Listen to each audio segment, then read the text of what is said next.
जय माता दी मेरे प्यारे दोस्तों, स्वागत है आपका हमारे चैनल में गुरु से मार्गदर्शन में।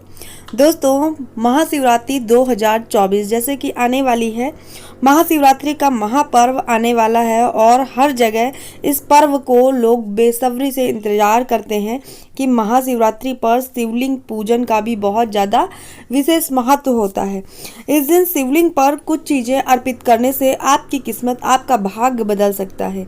जी हाँ दोस्तों, आज आपको अपने इस वीडियो में हम आपको यही जानकारी देंगे कि आप शिवरात्रि के दिन शिवलिंग पर ऐसी कौन सी 5 चीज़ें चढ़ाएं जिनसे आपका भाग्य बदल सकता है।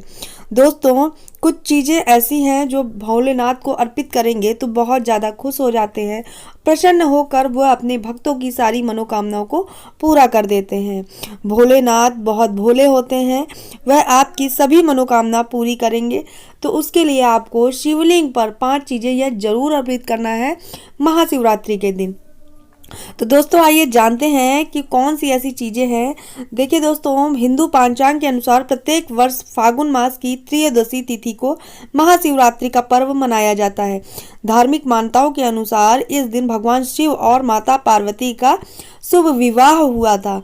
तब से यह पर्व महाशिवरात्रि के नाम से लोगों में प्रचलित हो गया और शिव भक्तों के लिए यह महापर्व बन गया। इस साल महाशिवरात्रि का जो पर्व है 8 मार्च 2024 दिन शुक्रवार को है। इस दिन लोग भगवान शिव की आराधना में लीन रहते हैं। महाशिवरात्रि का दिन भगवान शंकर को प्रसन्न करने के लिए होता है। साल का सर्वश्रेष्ठ दिन माना जाता है। महाशिवरात्रि का दिन मान्यता है इस दिन जो भी भक्त सच्ची श्रद्धा से भोलेनाथ जी की वंदना करता है और शिव जी को प्रसन्न करने के लिए उनके प्रिय चीज़ों को अर्पित करता है, उससे भक्तों की मनोकामना जरूर पूरी होती है।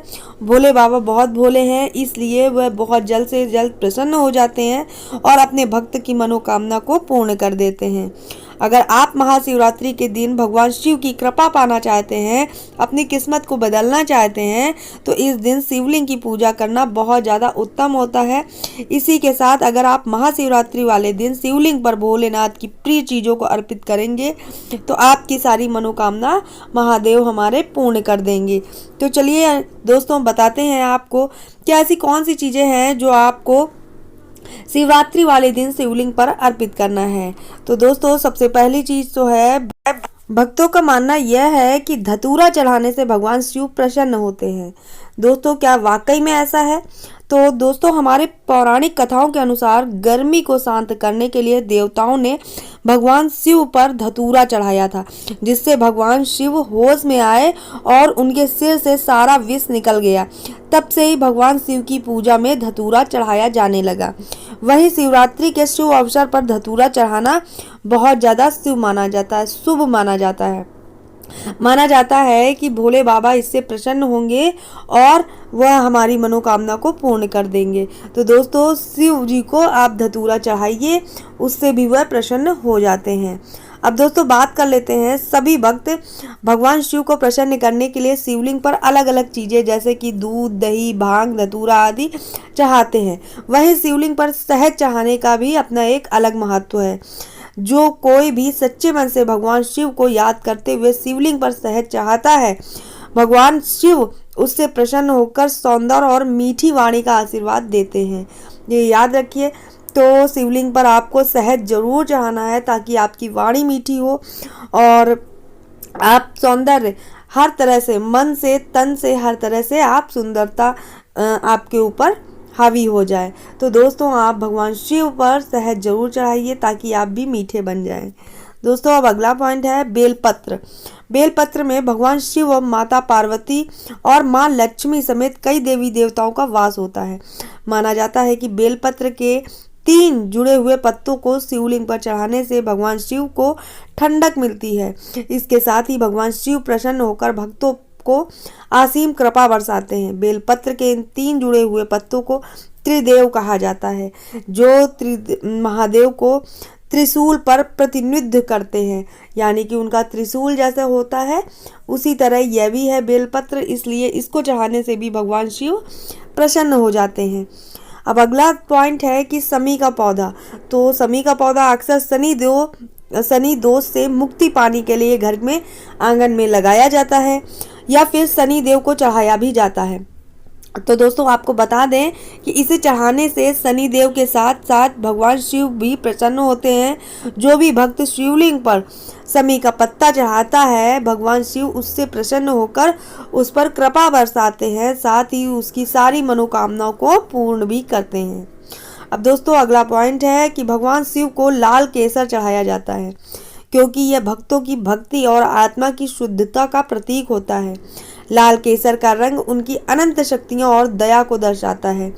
इसका संबंध शिव भक्ति, ध्यान और मोक्ष के उद्देश्यों से होता है। इसे चढ़ाने से भक्तों को जो अंदर क्रोध होता है, कष्ट होता है, उससे दूर हो जाता है। साथ ही इसे भक्ति और आध्यात्मिक साधना का हिस्सा भी माना जाता है। तो आप इसे जरूर चढ़ाइए, लाल केसर चढ़ाइए, उससे आपके अंदर जो भी क्रोध है, कष्ट है, वो सारे दूर हो जाएंगे। तो आप शिव जी पर, यह शिवलिंग पर शिवरात्रि के दिन आप लाल केसर जरूर चढ़ाएं। दोस्तों वैसे तो यहाँ पर 5 पॉइंट हो गए हैं, लेकिन हम आपको और भी कुछ चीज़ें ऐसी बता देते हैं ताकि आपको बहुत ज़्यादा फलों की प्राप्ति हो सके, आपको इसका पूरा लाभ मिल सके। तो दोस्तों शिवरात्रि में कहा गया है, पुराणों में बताया गया है कि भगवान शिव अपने शरीर पे भस्म लगाते हैं। उन्हें भस्म लगाना बहुत ज़्यादा प्रिय होता है। अगर महाशिवरात्रि पर आप शिवलिंग की पूजा करते हैं तो भगवान शिव की कृपा प्राप्त करने के लिए भस्म अवश्य चढ़ाएं। अगर आप शिवलिंग पर भस्म चढ़ाएंगे तो बहुत ज़्यादा अति प्रसन्न होंगे भगवान भोलेनाथ और आप पर कृपा बरसाएंगे। अब दोस्तों यहाँ पर बात कर लेते हैं अगले पॉइंट की कि शिवलिंग पूजन के दौरान भगवान शिव को चंदन का लेप से तिलक लगाना है और यह परंपरा होती है। जो लोग चंदन का तिलक शिवलिंग पर लगाते हैं उनके घर में खुशियां ही खुशियां विराजमान रहती हैं। महादेव की कृपा उनके ऊपर हमेशा विराजमान रहती है। तो दोस्तों आपको चंदन का लेप लगाना है, चंदन के लेप से तिलक जरूर लगाना है, तो ये याद रखिएगा। अब बात कर लेते हैं अगले पॉइंट की कि महाशिवरात्रि के दौरान शिवलिंग का जल अभिषेक करिए, गंगा जल का प्रयोग करें। मान्यता है कि ऐसा करने से भोलेनाथ सभी बिगड़े काम को बना देते हैं। इस दिन गंगा जल से शिवलिंग का अभिषेक करना बहुत ज़्यादा शुभ माना जाता है। अतः गंगा जल शिवलिंग पर चढ़ाने से मोक्ष की प्राप्ति होती है। तो दोस्तों आप शिवलिंग पर गंगा जल से अभिषेक जरूर करिए, ऐसा करने से मोक्ष की प्राप्ति होती है। शहद के लिए हमने आपको बता दिया है कि शहद चढ़ाने के लिए से धन की वृद्धि होती है। अगर आप शिवलिंग पर शहद चढ़ाएंगे तो इससे धन की वृद्धि होगी। अब बात कर लेते हैं घी चढ़ाने से। शिवलिंग पर गाय का घी चढ़ाने से वंश की वृद्धि होती है। अगर आपका वंश वहीं पर रुका हुआ है, वृद्धि नहीं हो रही है, तो आप शिवलिंग पर गाय का देसी घी चढ़ाइए, आपके वंश में वृद्धि होने लगेगी। दोस्तों अब बात कर लेते हैं कनेर का फूल। भगवान शिव को कनेर का फूल बहुत ज़्यादा प्रिय होता है। महाशिवरात्रि पर शिवलिंग पूजन के दौरान अगर आप कनेर का फूल अर्पित करते हैं तो महादेव आप पर बहुत ज़्यादा प्रसन्न होंगे और ऐश्वर्य की प्राप्ति आपको होगी। तो दोस्तों यहाँ पर हमने जितने भी आपको उपाय बताए हैं, शिवरात्रि आ रही है, महाशिवरात्रि के उपलक्ष्य में आप इन चीज़ों को अवश्य महादेव पर चढ़ाइए, शिवलिंग की पूजा करिए, पूरे विधि विधान से श्रद्धा भाव से करिए। आपके अंदर जो भी कष्ट है या क्रोध है वो सभी बाहर निकल जाएगा और आप मीठी वाणी के वो हो जाएंगे। तो दोस्तों आपके घर में अगर धन की कमी है, रोग बहुत ज़्यादा लगे हुए हैं, आपकी जो भी मनोकामना है महादेव जरूर पूरा करेंगे। तो यहाँ जितनी भी चीज़ें हमने बताई हैं तो आप इन्हें शिवलिंग पर जरूर अर्पित करिए, आपको महादेव की कृपा जरूर मिलेगी।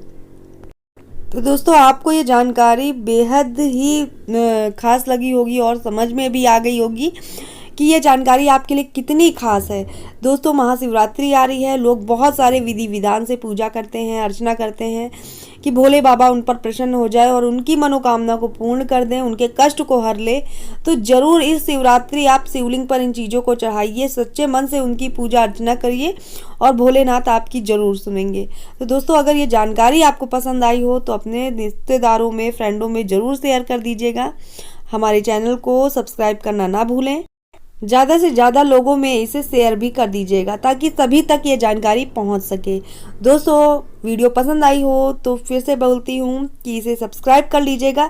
ऐसी अच्छी अच्छी जानकारी आपको मिलती रहेंगी हमारे चैनल पर। फिर मिलेंगे दोस्तों, स्वस्थ रहिए, मस्त रहिए और अपना ख्याल रखिए। शिव बाबा के जो भी भक्त हैं सच्चे मन से उनकी पूजा अर्चना जरूर करिए। उन उपायों को करते रहिए ताकि आप में जो भी कमियां हैं दूर हो जाएं और आपके घर में सुख ही सुख होने लगे। तो दोस्तों फिर मिलेंगे हम अगले वीडियो में, तब तक के लिए जय माता दी।